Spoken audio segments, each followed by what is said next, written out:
எங்கள் இயேசு, நான் விரும்புகிற என் இயேசு, என்னை தாயின் கருவில் உருவாக்கும் முன்னே தெரிந்து கொண்ட இயேசு, இதுவரையிலும் என்னை காப்பாற்றின இயேசு, என் இயேசு, என் இயேசு.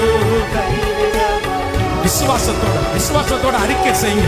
நீங்க அறிக்கை செய்ய செய்ய செய்ய அப்படியே நடக்குது. அப்படியே நடக்கட்டும். இயேசு கைவிட மாட்டார், என்ன வெட்கப்படுத்த மாட்டார், என்ன அவமானப்படுத்த மாட்டார். ஓ ஹalleluya, எனக்கு குறித்திருக்கிறதை அவர்